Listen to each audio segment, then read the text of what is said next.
What's up, everybody? Welcome into another episode of Profit Picks. If you are new, we do always start this show by being transparent.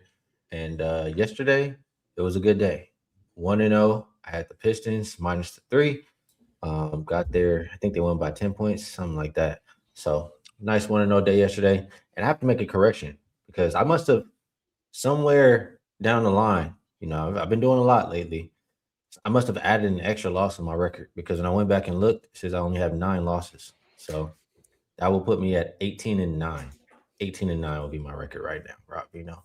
And yesterday, I honestly cannot remember. This is the one time I can't remember what your play was, but hopefully you had at least a 1-0 day or better as well.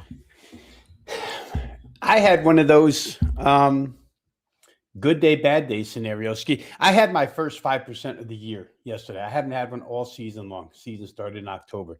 Played the Cleveland team total over 106.5. Did not get there. Ended up with a 3-1 day because the second game I had 3 winners. Had the OKC team total over, had the full game over. And I had a prop play in that game, Skee. Just had a feeling that Marcus Smart's number was too low. His PRA was 18.5. He got to 23.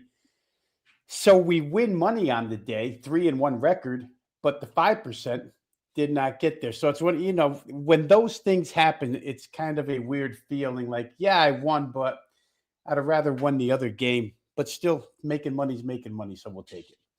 By the way, I'll do that quick. 18-9 is what you gave me. 31-18 on my side is 49-27. 49-27. It's probably in that range of, let's see, 49 divided by 76 is, yeah, I mean, we're 64.5%. Here we go. Through almost 2 full weeks. Pretty good. Yeah, if we can keep this up, maybe I'll go back to Hawaii, Rob. What you think? Yeah, I think so. All right, we got two NBA games. And we have 3 WNBA games starting. I mean, with the league starting today or the season starting today. So let's get to it. Some good stuff here. Knicks and 76ers. That's where we'll start. And get back to my odds screen for the men. Opened up with New York as a small favorite. It flipped to Philly as a small favorite. The total slightly down from 214 to 213.5, nothing major. Injury report, and let's refresh this, actually. We have both Josh Hart and Mitchell Robinson probable, and Anunoby is questionable, and then you have Embiid questionable as well. I mean, Anunoby has a hamstring injury, right? They're saying they're calling it very, very minor, saying he's day to day. But we know how hamstring injuries are. I mean, minor or not, I wouldn't expect him to be at 100% in the next game, even if he does play. Knicks up 2-0. Sixers going back home. Sixers did cover last game. I mean, they just had a really cold fourth quarter. What do you think, Vino? Can the Sixers get one returning here at the house? Yeah, I wouldn't even expect Anunoby to play in this game, honestly. You're ahead 2-0. Why push it if it's a hamstring? Whether it's minor or not, there's really no reason to push it for this particular game.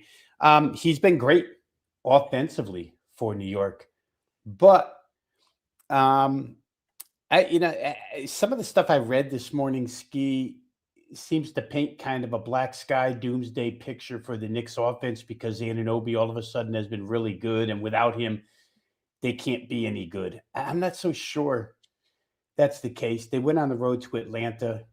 In every game, they played really good offense, and they played really good offense with the exception of the fourth quarter of last game. You talked about Philly not having a good fourth quarter. Neither did the Knicks. They scored 19 points. That game was a dead over the whole way, and a 31-point fourth quarter stopped it. So I'm almost inclined to look at this thing from a bunch of ways.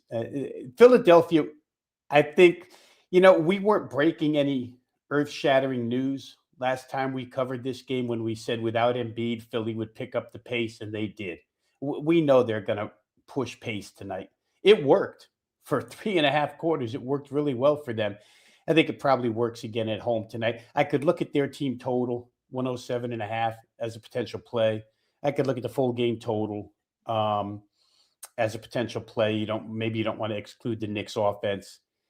And sidewise, I guess if you were going to play, you play the desperate team, which is Philadelphia here. And they did win with this lineup one time against Boston. But the funny thing is when they came home to Philly in that Boston series, they got beat both games, lost by 8 and then lost by like 32 at home. So that makes me a little leery of side, but I think one of those two total plays, either Philadelphia's team total or just the full game total here, is probably the way I would look. Sounds like you don't think Embiid is going to play. Word around here is that he probably won't.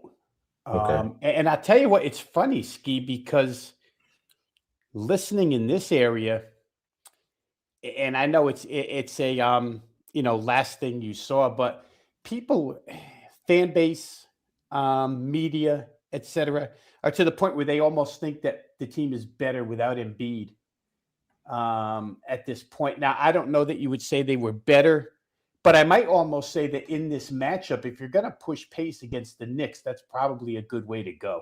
Knicks aren't that great at getting back on defense. And so if you want to go with a faster lineup without Joel Embiid, I could buy that. I don't know that it's a better team without him. The Celtics series proves otherwise, but maybe this matchup just is better going fast. Yeah. I mean, from a side perspective, if I like the Sixers, which I do, I don't really care. I'm with Jay. If he don't play, I'm okay with that. I'm just thinking about from a total perspective. You know, if Embiid's going to play, if he does play, he should slow the pace down, right? We know he scores more in his defense. Maybe it just works out either way because when Embiid is Yeah. out there, they're attacking him. So it's a lot of ways you can get to some points in this game as long as they don't have an ice cold 11-point fourth quarter like they did last game. All right, next one up, we have Spurs and Timberwolves. This one opened up minus 3.5 for San Antonio. Now it looks like 4.5 or 5. Total hasn't really moved too much. Nobody on the injury report for San Antonio. For Minnesota, I see Desumu and Ant both questionable. Spurs look like the Spurs we've been seeing for a while. They got close to a 40-point win in that game to bounce back. Now go back to Minnesota tied 1-1. Pretty important game here. You have Desumu and Ant questionable. I mean, I do think you get a really good effort. I don't think you got the best effort from Minnesota in that last game. Do think you get a really good effort, but will it be good enough now that the Spurs are clicking? That's kind of how I'm feeling. And also, real quick, Vino, I got there with the over last game, some way somehow, and I remember the how do I say their sideline reporter. She was saying she talked to both coaches and they were saying like they wanted to play fast or something like that. I don't know. Over. Well, I don't know. What are you thinking here, Vino? Well, I know that the Spurs scored 109 points in the last 3 quarters of that game. First quarter was absolutely atrocious from an offensive standpoint for both sides. Missed a ton of shots. I know. Talking with you yesterday, you even pointed out that a lot of those were layups. Like they weren't even making layups in the first quarter. But San Antonio, it busted loose with 109 points in the final 3 quarters. I think I agree with you that you're going to get Minnesota's best effort, and their best effort can be really, really good. But I think it's really, really good defensively more than it is offensively. Like if Minnesota is going to be good tonight, it's going to be get down, get dirty, get physical, and try and slow San Antonio down a little bit. I think they can do it. But that being said, I think San Antonio's defense is pretty good against a limited Minnesota offense at this point in time. We don't know. I'd assume Anthony Edwards is going to play and Ayu Dosunmu is going to play.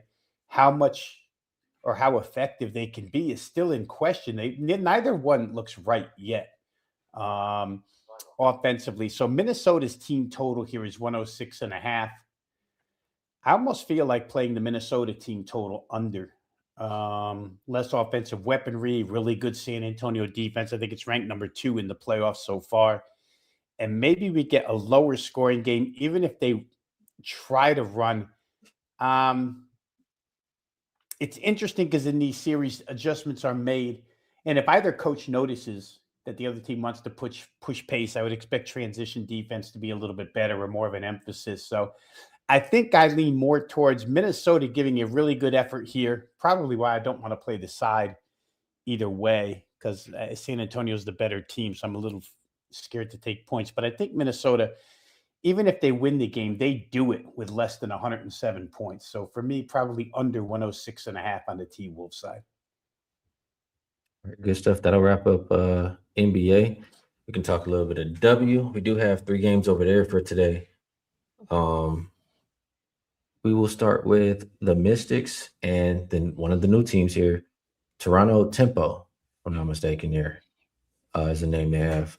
-1.5 is the opener for Toronto. Looks like a pick 'em. We'll call it a pick 'em pretty much everywhere. Total right around the opener of 159.5. Um, Onyenwere is out. McMahon is out for Washington. For Toronto, Izzy Harrison, she's out. Oh man, just taking a look at these rosters and who's going to be available. I mean, kind of a lot of returners, or at least some people. Sonia, Kiki, Shakira, they were all there last year. They're going to be used to playing with each other. You do have some rookies too. I mean, I'm not sure if this is going to be the starting lineup, but it says Betts and Austin are going to start. Toronto looks like they got a little bit more vets on that side. You got Marina Mabry, Sykes over there. Um, those are 2 people I really trust quite a bit. Um, I want to say I trust them more than really anybody in the clutch. I trust on Washington. I do like I do like a couple people's game on Washington, but Toronto first game at home. Oh man! And if I'm not mistaken, I'm just gonna double check here because, like I said, it's a new coach, new team, new coach, but it's Sandy Rondello, right? Coaching the Tempo. It is. Yep. She's a good coach. Home opener. I would think that Toronto could come out and play a good first game in front of their fans behind Mabry and Sykes. What are you thinking here, Vino, between Washington and Toronto? Well, the first thing I had to do was check and see, if there were going to be any change in philosophies here. I mean, at Toronto, you could almost guarantee they'll play the way that the Liberty played. Sandy Rondello's coaching style. Of course, you try to fit the pieces and make some changes there, but all reports it's kind of a space and pace, up tempo offense, the way the Liberty played, and they've got the guards to do so. The other side, Sidney Johnson has come up with a offensive philosophy that's kind of like old Golden State, 8-second rule. Let's get a clean shot within the first 8 seconds of the shot clock, and we'll use threes, we'll use whatever. In this game, however, Skee, like you mentioned, the Toronto backcourt, where I do think they have an edge, but man, the front court is a complete mismatch. Once Shakira Austin was listed as available for tonight's game, because I think she was going through reconditioning, had played overseas. She was questionable all week long, but this morning they took her off the injury report. And then I looked at the size differential between these two teams with all the front court that Toronto has. They're little compared to Washington. So maybe, the 8-second rule is fine, but your advantage here is in the paint, it's interior, it's rebounding, etc. I kind of think Washington has a fundamental edge and Toronto has the situational edge that you described. Home game, first franchise, first home game, Friday night, going to be frenzied. You got a veteran head coach. I lean towards over the 159.5, thinking that Toronto's backcourt, if they're going to play space and pace, then they can score. And I thought the other side should be able to score as well. So 159.5 looks a little low. If I had to play side, I would play Washington here. I just think that interior edge is too large at this point in time for Toronto to overcome, unless they really make shots tonight. Yeah, that is a good point about them, probably having a lot of success in the paint. unless maybe Toronto plays some kind of zone and makes them have to beat them from the outside. Because if they do that, it's not a whole lot of shooting I'm seeing for Washington. Um, a couple of things from Pays and Plays podcast right here. He says, reminds us that it is a revenge game for Brittany Sykes. That is absolutely true. I want to say I don't know, she felt a kind of way because, you know, they're kind of just handing the keys to the young kids. And what last year it was some kind of thing. Did she not make an all-star team or she didn't? I forget exactly what it was, but it was a lot of things for Sykes to be unhappy about. So playing her old team could be a chance to look at maybe her points or something like that even. And then I agree with this. I'm just reading the expected lineup from the site I'm using here. They say Betts in Austin, but I would agree that you should probably start someone else. It'd probably be Michaela if she was not hurt. So I think I can agree with you. I could agree with you on an over. I would just worry about if Toronto plays some kind of zone. Zone is it could disrupt some things for a team trying to feast inside. Our And let's next just say game, real quick here, Ski, just because I didn't mention it, but we should at least in some of these cases where there's been so much personnel overhaul and Toronto being an expansion franchise. Um, I had a thought that maybe defensive breakdowns and assignments aren't really cohesive yet for these teams early that have gone through a lot of personnel overhaul and teams that are brand new learning to play defense. Not that zone is hard to play. It's really not. Everybody's assigned to an area, just stick to it. Tough to rebound out of a zone, too. Like it's a bigger team. all right, we're gonna go to Connecticut and New York. Opened up -17 for New York. Wow, down all the way to 10. Total up in 161 and a half. That hasn't moved as much. I'm seeing it as low as 159. A lot of injuries here. Um, for Connecticut, looks like Shea Petty's out, Layla's out, Leah Edwards is out, and Gloma's out. For New York, I mean, they got a lot of people out here. Satu, Sabrina, Febich, Rebecca Allen, Carrera, Fado. I don't know that one.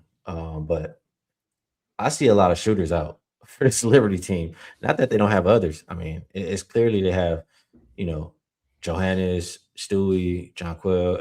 They got other people, but you're missing a lot tonight. It almost feels like this is not the most important game, or just they might not care so much about this game. And I remember last year the Liberty started off very very cold. Um, for a good portion of the beginning of the year, the Sun. I really do worry about. Like, I really wish Layla was there. I worry about the guard play. That's what I worry about most. But I don't know. If I'm playing it, I think the market is clearly moving in the right direction for the Sun. It's just a matter of if you can get there now at the 10. How do you feel about it, Vino? Yeah, off there at the end of the show the other day, we talked a shade about this game. I had mentioned to you that I thought the total was too high at 161 at the time. And I played it back then a couple days ago under. Just you pretty much said it all for me. The injury list is just too extensive for me to believe that there's going to be a lot of shot making or at least enough. 10 points, trying to do the quick math in my head. 82.72 is enough. 83.73, 84.74 isn't enough. 85.75 in this game just seems too much to me. With everybody who's out in this particular contest, it generally is a rivalry too because of the proximity between these two teams. And once upon a time, Connecticut was really good. But for me, Ski, I'm with you. I agree. Oh, well, you said side, so I'm going to agree with the market move toward the under in this game. Something that, like I say, I don't say under an awful lot, but I think this game probably stays underneath the 159 and a half. Slick Vic, go rewind. We've already talked about NBA playoffs. If you don't want to hear WNBA, then go rewind. It's clear. We already talked about it. You're late. We've been on here for 20 minutes already. We're going to talk about NBA every day. We're going to talk about WNBA all day. There's money everywhere. Just because there's two NBA playoff games doesn't mean there's not money elsewhere. All right. Next game up, we're gonna go to Valkyries and Storm. Opened up -4.5 for Golden State, and looks like 5.5 right now. Total open 154.5, and it looks like 156 right now. Izzy, Samuelson, Bam, all out for Seattle. This Golden State team, they were the expansion team last year. They're clearly the more cohesive team. It looks like the Storm team is like so much movement between the guards. Heidemann, Lexi Brown. I mean, these are all people coming off the bench for other teams last year. Now they're going to be starting. I mean, I'm not expecting a lot of good things from the Seattle team. Golden State last year, night and day, home and road. Really good at home, not the great, not so good on the road. If Golden State was at home here, I'd already have them in my pocket. The road splits, how they played last year scares me, but clearly they're the more cohesive team, and it's very hard for me to see Seattle winning. And on top of that, you know, these teams, their style of play, it's usually slow, more defensive. Like the 5 games these teams have played, none of them have reached this number. Why would it reach that number tonight? I don't know. I would think Valkyries are under. What do you think? Yeah, we remember last year. You're jogging my memory now with Golden State. They used to just throw up threes, and they couldn't make threes, but they would just hoist them up there anyway, Golden State. But there was never a lack of effort from the Golden State team. Always got the effort out of them. I'd need to see, I talked a little earlier about personnel overhaul, new coaches. We have to mention Noel Quinn's not there anymore. So this is a brand new deal for Seattle. New players, new coach, new system, all that stuff. If you're going to get Seattle, I would imagine you get them early. And that's just assuming that they're going to be good later. They may not be good at all this year. But I think early on, especially, it's going to be more of a learning process, an evaluation process, get our rotations right, all that other stuff. And Golden State just seems to be 2 steps ahead of that. So I think I would look Golden State's way. You made a great point about their home road dichotomy. They weren't good on the road last year, but they were really tough at home. So being on the road here, maybe, you could throw that in the liability column if you're weighing options of whether to play or not play. I can't get to Seattle here yet, Skee. I don't know what they're going to look like. Don't really know. It's another team that when I read about them, everybody says they're going to play fast, right? That's the new thing nowadays. Everybody's going to play fast. Well, I need to see what fast looks like out of Seattle before I get involved. If I had to play, I'd play Golden State. Well, some of these people lie, Rob. We had Jalen Brown come Yeah. tell it. Feels like they're running a crack meet. They come out and play the slowest pace in the league all season. Oh man, we know there are liars out there, Skee. You're right. Oh man, tricking All us. right, that'll be it for today. So clearly, it's the first day of WNBA. A lot of movement, not a whole lot of stats or anything or anything to go off of. But you know, we talk about them the best we can for this first day. Clearly, it'll change as the season gets a little bit deeper. So on that note, before we move over to best bets, let's see what we're gonna do here. Let's go with. I'm pretty sure this is still good. So let's rock with the buy 3 get 3 free. Comes out to 6 days for just $69, and gives you a chance. You could choose either Vino or myself. We do still have this one. I mean, maybe there should be one for WNBA, huh? I guess this one you have to choose. Or no, this one you don't have to choose. You'll get NBA and WNBA, but you have to choose between Vino and myself. If you're like Slick Rick and you say, it's NBA playoffs right now. Why are we talking about this WNBA? You just want to rock with double the NBA core vision. You can get 3 days of NBA plays from both Rob Vino and myself for $59. So a couple different ways to get involved here. And Vino, my bad. Messing up on the production here. Vino, I'm going to pass it to you. Maybe if you want to remind everybody where we're at for the playoffs, if you have anything else you would like to promote, feel free. And if you have a best bet for the show, we'd love to hear it. If you don't, it's all good.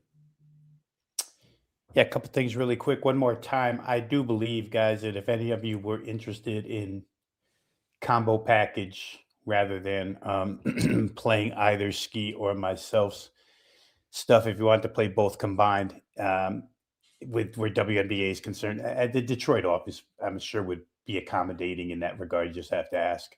We don't have anything current right now, so we can't advertise it for you, but I'm sure you could get it. 49-27 is the record for the NBA playoffs since April 18, the day they started.